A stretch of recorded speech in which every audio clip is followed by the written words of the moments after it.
Kevin Blackstone, Israel Gutierrez, Woody Page, Ramona Shelburne. Shohei Ohtani is off the trade market. Are the Angels playing it right? Texas Houston makes the case for rivalry status. And did the Aaron Rodgers pay cut just pave the way for a new cook in the kitchen? Let's go.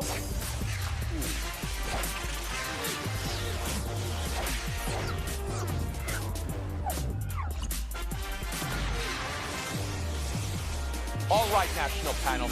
There are only two things I can't stand in this world. People who are intolerant of other teams' cultures of physical play, and the Dutch's culture of physical play. So when Danielle Van de Donk, Krav Maga, her club teammate and good friend Lindsey Horan, and Horan channeled that into superhero mode, it was a highlight of this cup so far. Ali Wagner on the call said it literally 10 seconds before it happened. How do you respond? You get mad and you put it in the back of the net. And that's what Horan did. USA won, Netherlands won. Thrilling game. U.S. surviving that 1-0 deficit early, tying with Lavelle to Horan, and then those last 20 minutes, full-on assault on the goal, but nothing to show for it. It's a draw. Group stage still unsettled. Tuesday's game versus Portugal looming large. It's the debate of the day, and that debate is, does anybody know what reference I was doing to start the show? No, you don't know, Ramona, Woody. Of course. Israel, you got it. All right. Of course. Was last night's performance and result a sign the U.S. is closer to finding where they need to be, or not as close? Ramona Shelburne, around to you. Look, they took a shot and they came out with this draw. So to me, for them to be trailing, like you were watching this game, they're down 1-0, and they haven't trailed in a long time in any of these matches. So for them to come back here, and then for Horan to score that goal against her teammate after that play, I think it's as they can take a punch. They're still learning. They only 9 of these players were on the team last time. They still really don't have a flow yet. They had no possessions where they had 10 or more passes. The Dutch had 13 of those. And so this is a team that's really still finding its flow. So to come out with a draw against a very good team, I think is a good sign. Finding the flow. That's what Woody Page did today with the hair. You're going for it, Woody Page. I love the flow. Yeah. Are you as optimistic as Ramona? Yes, I am. As she mentioned, 9 players returned from the World Cup final against the Netherlands in 2019. 14 new players, and they are sticking to their starting lineup. They only made one change, and that was Lavelle. And Lavelle made a real difference, but it looked like they got tired at the end. And I think they need to actually get more players involved, because as they go forward, if they're going to have a chance to win a third World Cup, they're going to have more contribution, particularly attackers. They spent too much time in the midfield. They were allowing Netherlands, after they got the lead, to continue to possess the ball and not get in trouble. And it looked like a stalled tactic by the Dutch that didn't really work out, because they allowed Americans to come back in the second half and tie up the game. So a tie certainly beats losing a game, because they still have an opportunity, if they beat Portugal, to win the division, to have a better plot into the next round. Kevin Blackstone, are you as optimistic as Ramona and Woody? Well, I'm not. I'm a little bit more pessimistic. Look, this is the #1 team in the world. We know they are missing some players because of injuries. We know that they have younger players, but we also know they're more talented than everyone else. And we also learned last night that for the first time since 2011, they left a group stage match by dropping points. That's not a good situation. And now you can actually draw up a doomsday scenario based on what happens with Vietnam and Portugal, that they could actually be eliminated and not make it to the knockout round. So this is a little bit of a dangerous situation to be in. Are they better than everybody else? They still are. Are they going to beat Portugal on Tuesday? I assume that they will, but Portugal's a #21 team in the world. They're not number 32 like Vietnam, and who knows what's going to happen with Vietnam going forward in the game that they have. So this is a little bit of a dicey situation, though I think they will come through it. And Israel Gutierrez, optimistic, pessimistic? Yeah, I'll stay on the positive side here, starting with Lindsey Horan. I mean, I don't know if she was already at legend status, but she sort of reached legend status after that because that was just gangster. The way and just the style of goal was amazing as well. A real physical header there. But I think because of the way they improved from first half to second half, because of the way they adjusted to sort of the midfield play, to more of the physical play, I thought that was a positive sign. I think Rose Lavelle is going to be a problem if she's not on the field. She needs to be out there. She's not quite fit enough, apparently, but you saw the difference in class when she was out there. And I think those three up front, Rodman and Morgan and Smith, probably need better services. They need more from Lavelle and their other midfielders there just to get involved a little bit more. Rodman was not great yesterday. I think those three aren't necessarily disappointing. They're just sort of finding their rhythm together, especially, and I think they eventually will. So if it was the other way around, if they had a strong first half and a poor second half, I'd be a little concerned, but given the order that it went, pretty confident. Kevin, you brought up that they dropped points in the group stage, which is something they had never done before. Okay, that's what we're talking. I mean, you'll recall the last Cup. Argentina lost their first game of the World Cup and were able, there is the ability to build, and as Israel said, the way this team ended the second, you have to be a little bit happier about that. One more thing on Lindsey Horan, summoning the power. You saw how angry she was with Van de Dunk. And I mentioned before, their teammates and close friends. She cursed at her, wouldn't look at her, but we have photos of them together after the game. Check this out. It's all love. And that's the way really it should be. It's amazing, though, what you can do to motivate yourself. Lindsey Horan, Woody Page, the Golden Girl, right, Woody? Tough hit. She's from right outside where you are, Golden, Colorado. Original Horan, Golden, Colorado, right? Isn't that where Coors is? We'll move on. Baseball trade deadline, T-minus 5 days. Tuesday, 6 p.m. deadline. The Angels, the will they, won't they of this trade deadline. We appear to have an answer. They traded for pitchers Lucas Giolito and Reynaldo Lopez. And they are showing a commitment to trying to win this season. And here's the headline. They will not be trading Shohei Ohtani. So here's the debate of the day, Kevin Blackstone. Are the Angels playing this right? Absolutely, they're playing this right. I told you the other day that I didn't think that they were going to trade him because, hell, look, they held on to Mike Trout forever. So the headline really shouldn't be they're not going to trade him. The headline really should be that they are in this thing to win it. Because by not trading him, they've gone out and gotten Giolito. They've gone out and gotten Lopez. They've gone out to make a statement that they are going to make this wild card and get into the playoffs with the generational player that Ohtani is. Great for the fans. Great for baseball. Israel Gutierrez, Angels playing this right? Yeah, not too long ago, I gave the brilliant analysis that they should hang on to him and see what happens. And that's kind of what they're doing. Because if you have any sort of chance at keeping him for the long term, you have to look like an organization that wants to win, that attempts to win. And so it's not just good enough that you don't put him on the market, that you don't trade him.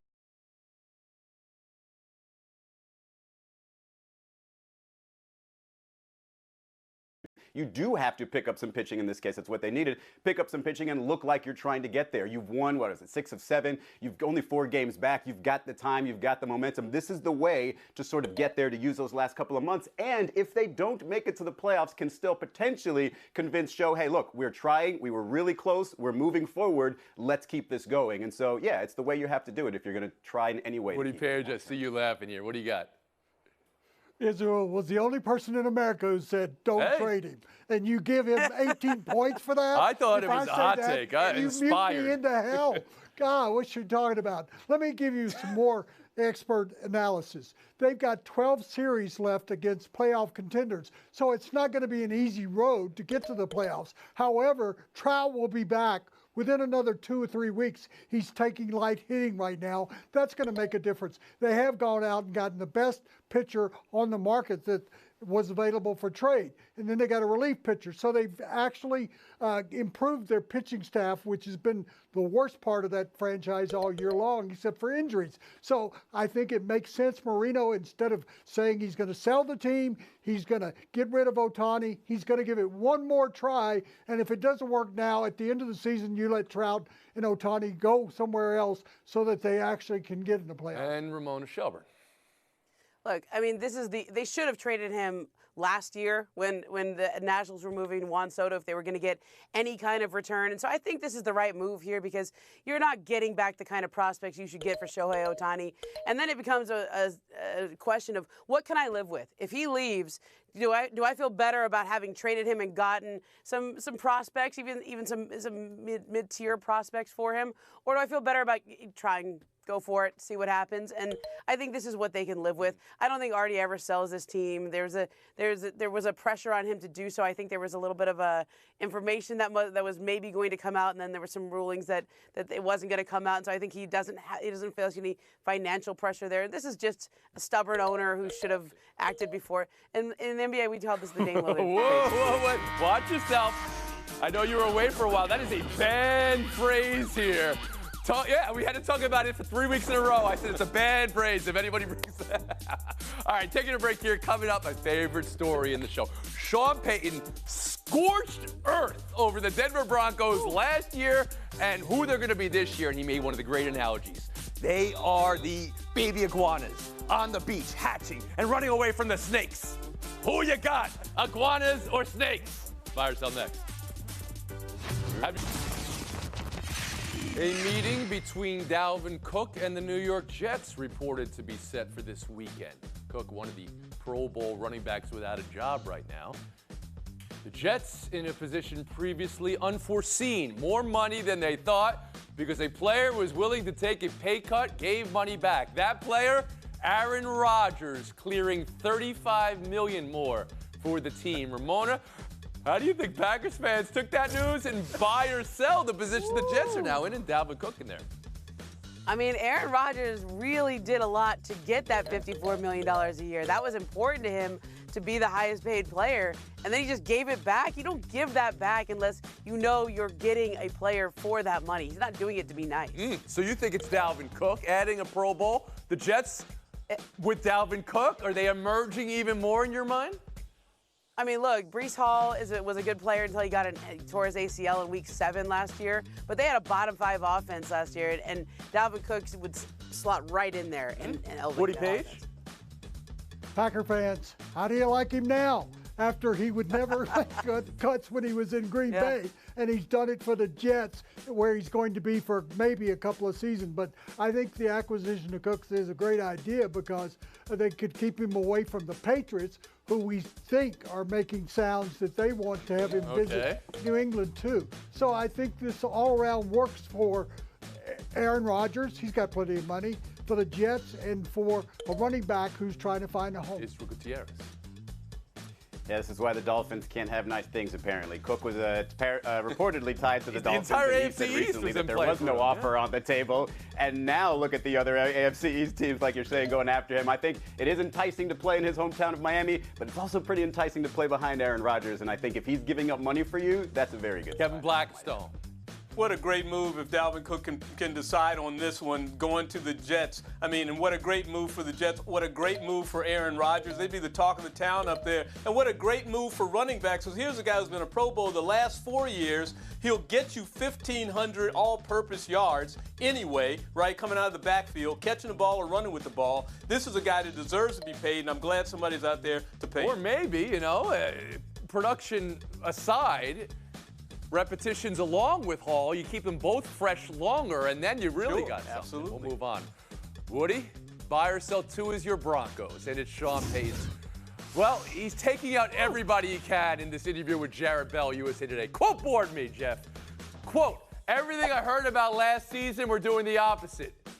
Quote, it might have been one of the worst coaching jobs in the history of the NFL. Quote, baby iguanas hatch and pop their head out in the sand and got to get to the cliffs, and there are runner snakes all around. They got to get to the ground running. Let's hit the ground running. End quote. Yeah, love that. You guys seen that Planet Earth? Oh, David Attenborough. Peyton also said Russell Wilson has plenty of gas left in the tank. Last year, 20 dirty hands mucked him up. This year will be different. He'll be pissed off. And this year is a playoff team. The North American sports writer Woody Page. Buy or sell, Peyton? Buy or sell that this year's different for your Broncos? I'm buying everything he's talking about. I want an iguana after what I heard him say. Well, in Colorado, we have the two most talked about coaches in football right now, prime time to sublime time. He was talking about the problems that the Broncos had. They paid him $18 million a year, and guess what? They're already getting returns from it, but the Jets aren't happy about it, particularly Nathaniel Hackett, who's the offensive coordinator there. They're going to come back for the 5th game. He'll be in town, and I don't think that he and Peyton are going to spend much time Have you ever heard a coach speak about someone else in the profession like he just did? So, Woody, break it down for us specifically, things that they're doing different this year or things that they got away from last year. I kept waiting for the ice cream truck to show up at practices last year. That's not happening this year. Much tougher practices. Okay. I think you've got a coach that knows what he's doing, unlike what they had with that staff last year. We've got a guy that's won the Super Bowl in Colorado rather than a guy that didn't know what he was doing, really. So what he said about Hackett was correct. Israel, how'd you hear Sean Payton? If you're going to rally the troops, Tony, this is the way to do it. You weren't terrible. Your coaches were terrible. All the instructors were terrible. You guys are great. And if he wants to do a heel turn and be a guy who talks smack about other coaches, okay, fine. If that's one way to bring the troops together on a team that was highly disappointing. Okay, but do you believe Payton when he says, yeah, it wasn't Russell Wilson? He could just flip the script today by changing some of the things that the scheme was doing and some of the other things that were allowed. Do you believe that, Israel? You watched some of the Denver football games last year, right? That didn't look like it was great coaching. It didn't look like it was great play calling. It didn't look like they were taking advantage of their skill sets whatsoever. So, yeah, I look at that and I say if I'm Sean Payton, an offensive genius, yeah, I can probably do way better than they did. KB, how'd you hear Payton? And that's the thing. He's an offensive genius. He can go in there and fix that. You cannot anticipate that Russell Wilson's going to have the season that Russell Wilson had again last year. They'll get this thing turned around. But I'm really fascinated, though, about the whole iguana and snake thing. I know where he's going there. Have you ever been mowing your lawn in this area and have baby bunnies pop up out of their little burrows that they make in your lawn? It scares the heck out of you. And they get out the way and you got to go running. And, oh, man, it's a Scared mess. of bunnies? And Ramona Shelburne, 'cause you don't wanna- just back on the Broncos. Do you hear a coach that believes this is a playoff team and they're going to turn it around just by flipping a switch? So KB hears iguanas and gets sidetracked by this video and thinks about the bunnies. I heard the quote about parenting. I mean, because I have 2 kids now, and the one thing you learn, Sean Payton essentially said, that wasn't Russell Wilson's fault that they let him get away with everything. That was the parents' fault. And I'm like, ooh, there's one thing you don't do is criticize another parent's parenting, okay? So he crossed a little line here by criticizing another coach. That's, even if he's right, everybody knew it, but it's not like Nathaniel Hackett's sitting there getting another job right now. He's a coordinator now. Okay, one word or fewer. Buy or sell it. Playoff team next year. Israel. Sell. Blackstone. Bye. Shelburne. So Page. Yes. You son of a gun. You, okay. You got your joke in, but you're not getting the showdown. Blackstone. What? Oh. Gutierrez, Shelburne, that's our showdown. You got 3 minutes between this and showdown. Go on Google, go to YouTube, look at planet Earth, iguanas, and snakes. It'll be the best 3 minutes you spend. Around the Horn is presented by Corona. Please drink responsibly. Part of Happy Hour.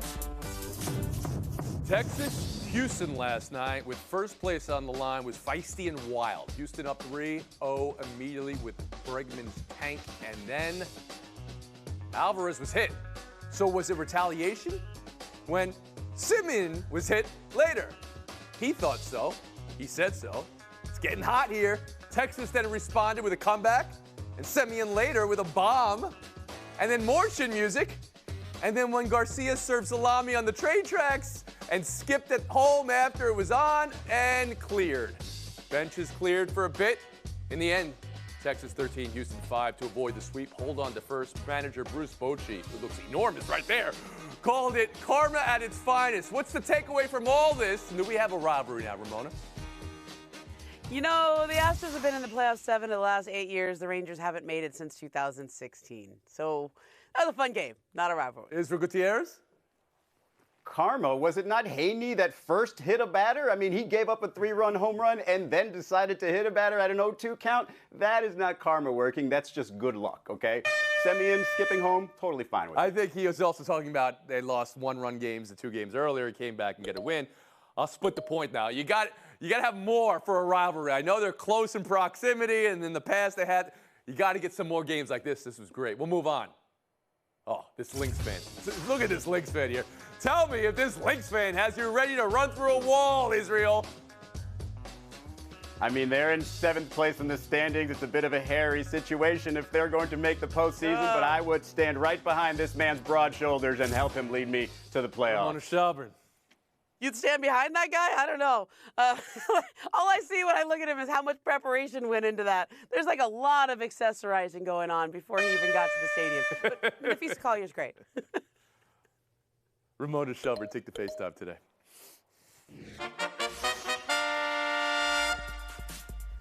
Tone, I went to my first movie in about 3 years in an actual theater. I was so excited. Every single party at the bar next door was wearing pink for the Barbie movie. Me and my girlfriends went out.